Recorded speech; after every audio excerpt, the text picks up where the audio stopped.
guys, thanks for watching. Today's look is going to be another prom slash graduation slash special event makeup tutorial. This look is a little bit darker, a little bit edgier. It's a metallic sort of grungy silvery smoky eye. It's not really an everyday look, but for a special event or someone wanting a look that's a little bit darker and, like I said, a little bit edgier, this might be a good option for you. So if you'd like to see how I created this look, please keep watching.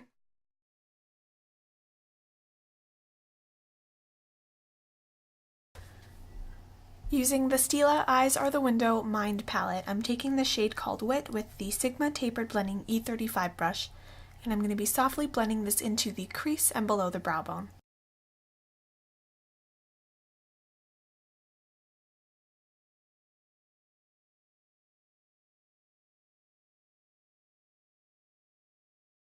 Taking this Smashbox waterproof shadow liner in the color Chrome, which was discontinued, unfortunately, I apply this to the outer corner and using the smudger end, slowly start blending it inwards.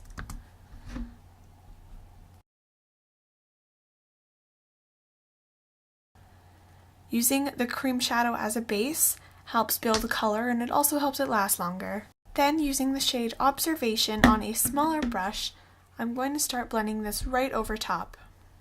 I'm going to be using the same shade for most of it, but just slowly building it up to your desired darkness.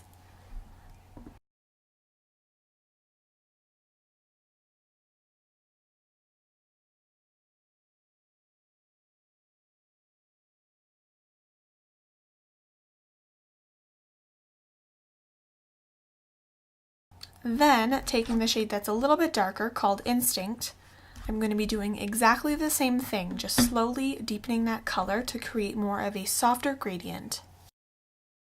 The darker shade, I'm focusing the most on the outer corners and then softening the lines. I add small amounts of color at a time, blend, and then repeat.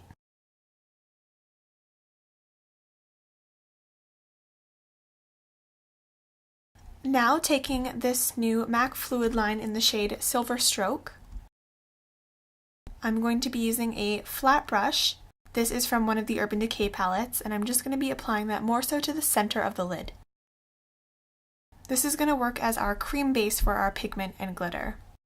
Then I'm going in with MAC's 3D Silver Glitter, and this is a Liz Wautier glitter applicator brush. I decided I wasn't too crazy about the glitter on its own, so I did press a little bit of just a regular silver pigment right over top, and I used the tissue to catch any fallout.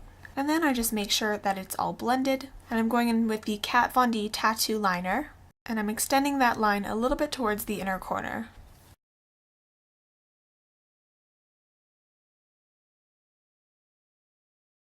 I'm applying just a quick couple of coats of the Benefit Roller Lash Mascara, and then popping on some falsies. These were just some cheap ones that I actually ordered from eBay. Then I just like to make sure that inner corner is nice and defined. Using that same Sigma brush we used earlier, I'm just softening the crease and making sure it's all nice and blended. Then with the Cargo Swimmables Black Sea Eye Pencil, I'm lining my inner waterline. This helps make it all look nice and dark and even. Then taking MAC's Dazzle Light Eyeshadow, I'm using this to highlight my brow bone as well as the inner corner. Then using the Makeup Forever Skin Equalizer Nourishing Primer, I'm smoothing this over my face. And I'm going to do a quick contour with the Stila Shape and Shade Duo in the shade Light. And I'm just using a regular concealer brush to apply this. So I like to take the contour along my cheeks, the sides of my nose, and also along my jaw. Then I take the lighter shade to highlight above, below, on the sides of the nose, as well as on the temple.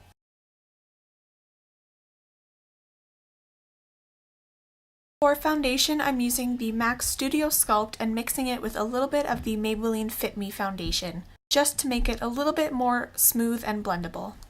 And then going in with the Sephora Sonic Airbrush Sponge, I'm blending that out. I focus the foundation more so on the inner parts of the cheeks and then just blend with whatever is left over on that contour. This airbrush sponge is amazing for creating a more smoother appearance if you do have textured skin like I do. First, I'm taking a little bit of the Benefit Erase Paste, and then to brighten even more and conceal, I'm using the Urban Decay Naked Skin Weightless Concealer. Blending this out first with my fingers and then again with that Sonic Airbrush sponge. For that inner corner, I like to switch back to that tapered brush.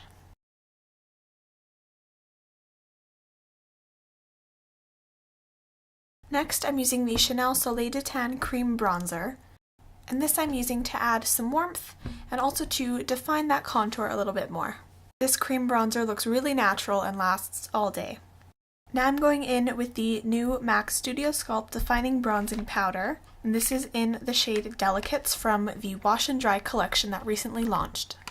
And I'm using this with the Urban Decay Naked Flushed Brush to set and deepen that contour.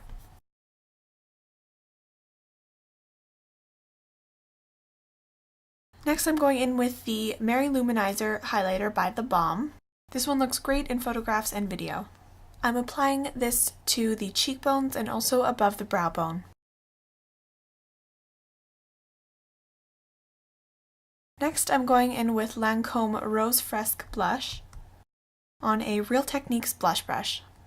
This is a really soft, slightly cooler tone pink that's flattering on all skin tones. Then I'm taking the IT Cosmetics Bye Bye Pores Translucent Loose Powder on a dry beauty blender. And I'm just going to use this to slightly bake my contour. Then going back in with that Cargo pencil, I'm applying this to my lower waterline. I'm just blending out and smudging that lower lash line with a dark brown shade from that Stila palette. I'm going in with this dark sparkly silver kohl eye pencil. It is actually a no-name brand that I picked up from a beauty show about a year ago, and I'm applying this to the inner corner of the lower lash line. Then I'm brushing away that powder, and you can see how it just crisps that line right up. Then I'm taking the CoverGirl Lip Perfection Liner in the shade 210 Seduce, and I'm using this to line my lips. Then I'm going in with the YSL Rouge Volupte lipstick in the shade 1. This is a really pretty pale nude tone pink. And finishing with some Max Fix Plus. And that is it. Thank you for watching. I hope you enjoyed, and I will see you next time.